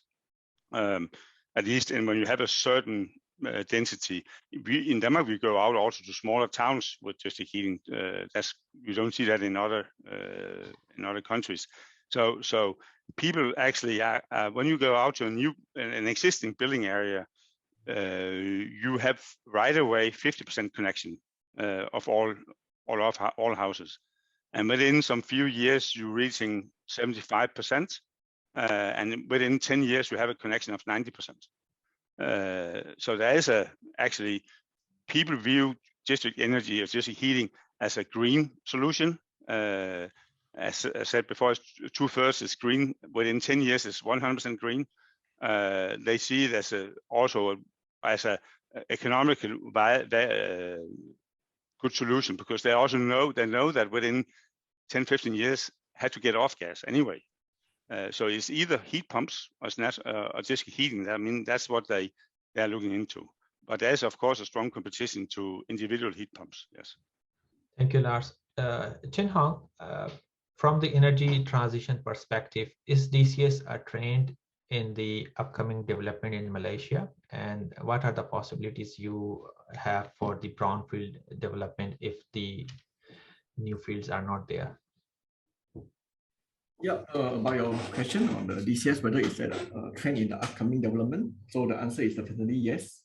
So basically, this day we can see a lot of the, like what I mentioned in my presentation, there are a lot of mixed development, or we call it high energy density development. So basically, this kind of development are just perfect to have a DCX, the district cooling system. Also, just to share, we also participate in a lot of tender which involve DCS for mixed development. Also, the district cooling system is also proven to be beneficial to developers, end users, and also to the environment. So that's why we can see there's an increased popularity in DCS in the near future. So yeah, again, the high energy density development has proven DCS is viable and beneficial. So on your second question on the brownfield system, whether it's possible for district cooling. So I would say there is always a possibility. I would say a detailed study from the DCS provider is required. So basically, just to share with you all, we also done several conversion job from the brownfield project. So basically, we have converted some of the old standalone chiller plant and we centralize it in the district cooling. So we have a trade center in the Petaling Jaya in Malaysia. So basically, they have two buildings, the office tower. They are using the very poor efficiency water cool package system. And also during our study, we realized that there is a podium mall which is using the chiller plant. So what we did, we convert all the water cool package system from this water into the centralized chill water AHU, and then we connect it into the centralized plant. So by doing that, the owner is able to enjoy immediate saving. Yeah. So I would say from the brownfield project to convert in the DCS is always possible, provided we have the right knowledge, strong experience, and a very detailed project management process, and also a very well-planned logistic. Yeah. So that's good from the energy efficiency perspective. We have a question coming in Q&A that, can you explain district cooling tariff in ASEAN countries compared with the conventional cooling prices? So when you go to your these clients, you say that you are having the cooling towers on top and you have the old system in your building, and we have a district cooling system that we can provide to you, seamlessly connecting, supplying your cooling demand with high reliability, etc. How do you convince them on the tariff? And is your tariff is a competitive tariff? Are you going and proving them that yes, the tariff that we are providing is competitive as compared to business as usual, etc.? Okay, okay. About the tariff, I would say this is very discrete from a case to case. So we can always, I think the education to the customer is very important. So let's say today, if we want to work on the new district cooling for development, so we always want to first educating the customer by providing all the right info about the district cooling system. And then I will always suggest to have a showcase to show that by running a conventional system, for example, like split unit system, compared to the chill water system using from the district cooling. we can always put a meter there to show that actually what you're paying for the split unit or the standalone system compared if you're taking from the district cooling system, actually the district cooling system is always able to provide you at a lower tariff. So this is the best what we can do to educate our customer. Thank you, CH. But last night I attended the D2Grid conference, which was happening in Glasgow last night, and they were talking about the 5th generation district heating and cooling. It's very fascinating discussions. There were 5 pilot projects they discussed in Stockholm, in Paris, I think, in different parts of UK. Very integrated system, I see. Distributed energy resources. We are talking about distributed system as compared to the centralized one. Heat pumps, low temperature supply, etc. That was looking like another level. So in Middle East and in Southeast Asian market where you are working, what do you think that what challenges we have in bridging that gap? We are somehow still in the phase, as Tan said, that we are going and convincing to the developers that district cooling is still a feasible technology, this is beneficial, etc. And another part of the world, the technology has gone to the 5th generation and has evolved in a different level. So it's a big gap. How the region can bridge this gap, these challenges?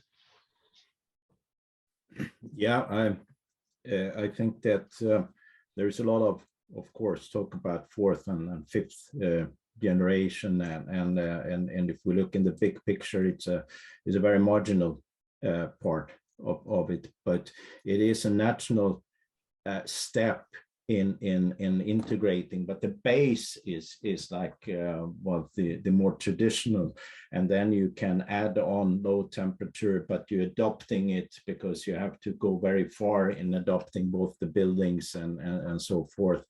So well, first, to put it into perspective, 4th and 5th generation is like a very marginal adding on to a good base platform. So I think that it's not a question about leapfrogging directly, because I think that that would be not a good solution for Middle East and Asia. So that more looking towards what I talked about earlier, that engage government, local and national, to support that you can develop your sourcing side of your systems. Like on cooling, for example, it's really good as a phasing strategy to build, well, on the chiller technology and get twice as efficient as the kind. But if adding waste heat as a source for adding absorption technology, for example, and also adding free cooling to the systems, either direct, which is limited in the region, of course, but water is always a good complementary. I mean, chillers can be much more efficient if you can go with a source that is maybe 20, 25 degrees, because it's much better than the cooling tower. So you can increase the efficiency of chiller technologies, and then reaching like what we have in Europe today, an average maybe on being 4 or 5 times as efficient as standalone, because it is the sourcing mix of it. But that needs to have access to other sourcing. And there is, I think, the governmental or at least city governmental interaction is very important. So you can, in the brownfield, see it as the first step of something bigger. So always plan the first step for being integrated into something that gets even more efficient. So that's actually, and then in the long run, it can be islands that are low density, or you can adopt the new buildings to it. Yes, 4th generation I think is a viable adding step. The fifth generation is still a very undefined solution, which I think still has a lot to prove.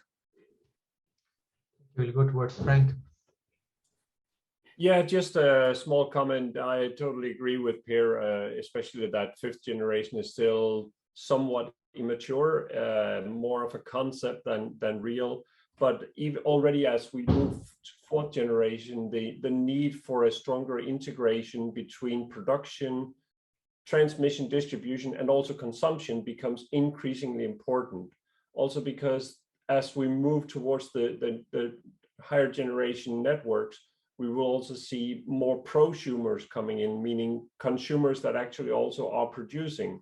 We have an example from a large mall in Helsinki where the cooling system in the mall is now actually connected to Helen's district energy network, so that the heating from the cooling system is now transported into the district heating network, making the mall also a production site. So I think we'll see more of that, and that requires that the systems that we have to monitor and coordinate everything have access all the way from the consumption to the production and can coordinate all of these information. So it becomes a lot more complex, but it also gives some new opportunities to really increase the efficiency of systems, because waste can be reduced, be integrated in as an asset instead. And other than this one, what challenges do you see when you talk about the energy efficiency from integration perspective, from technology perspective? Well, I mean, one of the issues, of course, is that even though the smaller residential and commercial units have become more efficient, and it's tempting to just say, well, it's easier for me just to install a local chiller. What we are seeing is that the maintenance levels on these decentralized installed systems isn't quite at the very professional level that we see in the district utilities. So even though it might have a relatively high factory efficiency, the practical efficiency in the installation might actually not be there because of lack of maintenance, failures that have not been detected, and so on. So in real terms, my feeling is that we have a much higher energy efficiency in spite of the transmission and distribution losses. We have a much higher efficiency overall seen from a system perspective when we look at district energy systems, simply because of the professionalism. And also, I mean, if I just look at motors that we produce, the smaller motors do have a lower efficiency than the larger motors do. It's simply easier to make high efficiency systems when you have larger components that you're working with. So the importance, you previously talked about the importance of specifications and the importance of the energy efficiency, etc. So there's a component in between where how the equipments are specified, how they are constructed, how they are operated and maintained, which is like a holistic approach towards the life cycle of the project, etc. Thank you for this one. An offshoot questions for you, Lars, from this one about the fifth generation we talk about, where the technology is taking a pace in the Denmark and related areas around. You see that there's a monopoly for district heating and cooling, and if it is yes, how you are safeguarding the interest of your end user by saying that yes, it is mandatory. And a similar question we asked with 10 as well. It's mandatory, but we are safeguarding your interest in terms of the financial penalties, etc. When you put in the pipes in the ground, come into a street, into a city, that is a form of monopoly, like you have with electricity. You don't have two sets of pipelines for electricity, and the same goes for your sewage water, and the same goes for heating when you first have that in place. So the piping itself, it doesn't matter if electrical grid or gas grid or is district heating grid, is a monopoly, because you don't have two separate lines running together. But again, the customers are of course free to choose heat pumps if you still have gas at the same streets, because now we're moving in with district heating where we already have gas. They can still choose to keep on gas, and so therefore there is to each customer there is a competition and a free choice. But if you look 5-10 years ahead, they'll probably close some of the gas grids because there are so few customers, and we not going to use it for we're not going to use gas for it's an obsolete technology. And then more or less everybody will go into the district heating network, and it's a form of monopoly, yes. And therefore we all have to have a protect, also make sure we have the system protecting the customers of not getting what can happen in Denmark is the district heating company make a wrong investment that becomes too expensive. Then the customers has to pay the full price. So the system, that's a negative part of the system we have in Denmark. You really have to be aware of that the district heating companies only invest in technologies that is also price-wise competitive. But again, if you were private suppliers, you also have in many places a free price setting. And then also need some customer protection and not to get too high prices. So that is something you have to, when you're developing your system, also the regulation part of it, you really have to take in also thinking, protecting the customers, but as well as protecting the investment from the district heating companies. That's something you, both at the government level but also on the city level, you have to respect and have some regulation on. You talk about the electricity, the example of electricity, the two wires are coming. If I give you the example of what's happening here in Australia, we have generators, distributors, and retailers. So if I see that my house, I have electricity today, I'm retailing from one company, and I'm not bound to retail with that company. I can go back tomorrow and say that XYZ, you are the retailer, and I'm not happy with your retail price because I'm getting the good pricing from XYZ. So I don't want to stay with you. I'm going to this one. And the next day, someone else is giving the good price. I say, thank you. I don't want to stay with you because I'm having the better package from somewhere else. So if we see this in terms of the monopoly, there is very little monopoly because now the end user is having the choice to decide whether he wants to stay with the provider or not in the first instance, or whether he is interested in going with one retailer or not. So do you have something similar? I heard that something similar in chilled water is being applied somewhere in the Paris. These discussions we have a lot in the Netherlands at the moment, where they talk about this, what they call open networks, and that is similar to the electrical grid as you were mentioning. So meaning you have a distribution company getting a fee for sending around the water.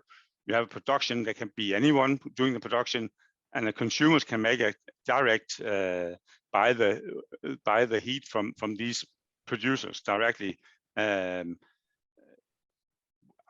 see it as being very difficult to implement within heating in the same way. Because you will not optimize the total system if you do that. District heating becomes more complex. In Denmark, we have you are allowed to as a third party to produce like heat into the system. There are some you have to, if you have a price that's lower than what already is there, then we are open for third parties productions. But that's not the same as the customers. They still buy only from this one utility. I have a difficult time to see how it will be working within district heating. I don't know, Per, what are you saying? Yeah, I think the total open, I mean, that's a never-ending discussion also in Europe going on right now, or I guess coming from these negotiations. It's about full third-party access. I think that to keep big systems in as efficient way as possible, I think we have examples like in Stockholm where you have a prosumer, you have a hour-by-hour tariff on feed-in from customer side into the district heating network. And as well, you can on cooling. So you can you have an hour-by-hour price on if you support cooling as a primary 6 degrees to the cooling or on the return pipe, or you do it to the return of the heating or primary to the heating. And there are different prices to it. So it's actually a working prosumer from how you interact with the, but as you say, you have to keep control over it. And I know the Dutch try to go and to do it copy and paste on electricity. It's interesting, but it's also someone has to be in the middle to keep the responsibility of the balance, and if everyone is like a prosumer at the end, and where do you have the base load if when it's a lack? I mean, it's electricity is a quick. I mean, you can transport long ways in a second. Thermal business is much more slow. And it's also depending on having this balance. So you have to have someone in the middle that really knows what's going on. So I think that it will open up for these kind of partly third party with prosumer contracts with customers. I think that is definitely possible. But going full range, well, a lot has to be proved still. So you think that the regulating the utility is the answer, and if someone is coming in between as a market operator from the perspective of utility market operator, that can be achieved? Yeah, I think partly, but it's by technology and electricity as the high exergy. High quality energy, I think it has more opportunities to adapt to that business model than the thermal, because the thermal business is more local and has also to deal with local sources, etc. If we're talking about heating, but also, as I mentioned, it's like this next step of the good district cooling as a service activities going on, like that TAN also. It's about thinking about how can we do this to be a part of something bigger further on. I mean, when I was managing the Stockholm, we started up with this type of solutions. We had like 13 different small systems, but then when we were integrating it and took in more of free cooling into the systems, the same systems still work, are in operation, or at least some of them, but now moving up and becoming more of peak and production. So it's the phasing and how you win. And I think that's my main message, is that plan big to see what can happen in some years from now, but act local. Because some planning is about, now we're going to take the whole city. You don't build the whole city on one day. You have to have a master plan, and you have to act in phasing. And that is to find your anchor off-takers in, for example, a brownfield project or a new greenfield development. But adding on, what can it be in when integrating in the future? Thank you.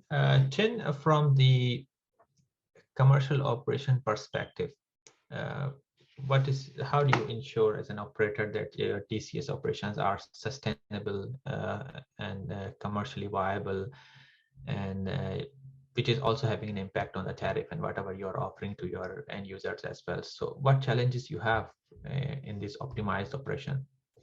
Okay, first of all, when the DCS idea, have in mind together with the developer, of course, all the we need to gauge how big is the job, and then what kind of CapEx we are looking, and then this will determine eventually what's the chill water tariff to be charged, and then all this has to be put in place in the very beginning stage. So in the implementation stage, once we supply the chill water, actually the main issue we are always facing, especially in Malaysia, is the payment issue. So it's actually always advisable to incorporate the connection charge and also the security supply deposit. Yeah, and also just to share on the challenges in terms of efficiency also, because this will eventually hit us on our OPEX. So basically, what the problem we're facing here in Malaysia is the low return chill water supply temperature, which is going to hit on our chiller efficiency. So what we can do is we always need to educate our customer. All their ISI system need to be serviced and maintained regularly. All the filters need to be cleaned. Modulating valve, they need to ensure that it's function properly, and then all the fan is running at the right end to clean the strainer. So this is the best we can do. But in the event the customer is still returning us a very poor chill water temperature, so we have no choice. We have to ramp down the flow rate or the pump flow rate to our customer, or we can install the PIBCV at the customer cost. Yeah. So in order to achieve the right temperature also, alternatively, all these supply conditions can be spelled out during the supply and purchase agreement stage. So basically, is to spell out all the responsibility, not only us, also the customer, for them to return the right temperature to us. Yeah. Otherwise, this shall be subject to the penalty as well. Thank you. There's a question on procurement, and Frank, if you can take this one. The question is offshore procurement give advantages to DCS developers and owners compared to the local procurement to DCS? I think this is from the sales perspective, that if you are having the local availability, how much it is impacting the cost and the overall viability of the entire scheme. You mean on the components for on the system? component side? Yes. Yeah, I mean, obviously, I mean, working with someone that has a local presence, the challenges often are when you have productions for international companies in one country, and you then have to ship components around the world. We have, of course, right now, major cost in transportation, impacting the cost of everything. We also have the issue of trade, customs duties, and so on. So where we have local local presence, it's more predictable, and thereby working with vendors that are established well locally has some strong benefits also in terms of course, the technical support that you can get for the products when you build your systems in terms of pre-design assistance and so on. And there is another question which I do not have any idea about. What is this? They are talking that digital twin for optimizing DCS system. So perhaps Tan, you or Frank, if you can have any background on this one. The question is, do you use any digital tools such as digital twin for optimizing DCS system efficiency in your projects? Okay, to be honest, I have totally no idea what is digital twin, but what I can share is like what I mentioned is IoT system, availability of the IoT system. So actually we have our, it's quite common, it's starting to get popular here in Malaysia. So basically with the IoT, we are able to come up with a customized dashboard and then having the remote operation and monitoring of the district cooling plant. And then this IoT system also will come with the AI. So basically, it come after we collecting all the trended data, and then with all the big data from day-to-day operation, we are able to analyze what kind of the pattern of the operation we are operating at, and then and see how can we improve further from day-to-day operation. Yep. So maybe I can add a little bit as well from ABB side. I mean, we have some of our service teams that actually use digital twin. They are equipped with Google glasses and can really work through. So you can have a senior engineer sitting in one location. You can have a junior engineer on site, and then the senior engineer can actually help with the service in multiple locations almost at the same time, because he can see exactly what the service technician is seeing and can better guide where do you need to do, how do you need to work, and also the Google Glasses can transpose service instructions onto the visualization of the product. What we do more though is, because it's simply more scalable, is we have remote support through our apps where customers can be in front of the units and then connect with a call center, and then the call center can request access to the unit and then go in, modify settings or propose change to settings, and then the user or the operator in front of the unit will then activate these changes after having reviewed with the team what are the proposals.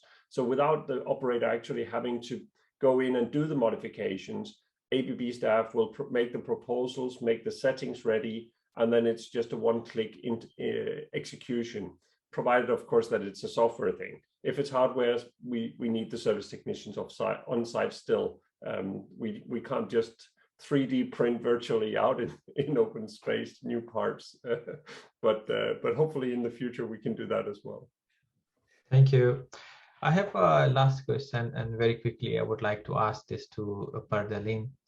What is your prediction about the next 5 years in the industry? Yeah, well, it's a good question. I think it will become a big boom. I just made a projection of what's happening up in the Nordic countries now. We had a big development, and we, like in Sweden, we have about around 25% of the market for air conditioning is actually district cooling in Sweden, which might sound strange being so up north. But also the projection now with directives coming in place from Europe and also this phase out or change of refrigerant that's coming up with the F-gas directive in Europe and the Kigali globally. We project at least a 50% increase in Sweden from a high level. I see on my neighbors, I've done projections for Norway and Denmark as well, and I see about the same from a lower base, but to see the same phase on development there. So if we look at the northern part of Europe, it's definitely a boom, and I think that comes from the global, and I think also Kigali, the electrification, that we need to offload the grids for electrifying transportation, for example, meaning that we need to put in much more efficient equipment. And there is a big also development of cooling. We also have, of course, the increasing temperature, and that's coming. So I think that if we just get national and local government supporting the idea, I think the district cooling business will have an extreme increase in the coming years. And cooling in general will, of course, but it's important that district cooling gets its right place in this game. Well, thank you for your time this morning and having some additional cup of coffees this early morning for joining this session. So I would like to end the session here. We have very small time available to go to the networking session and then starting the session number 2. Thank you again, and I hope to see you in the on-site meeting next year.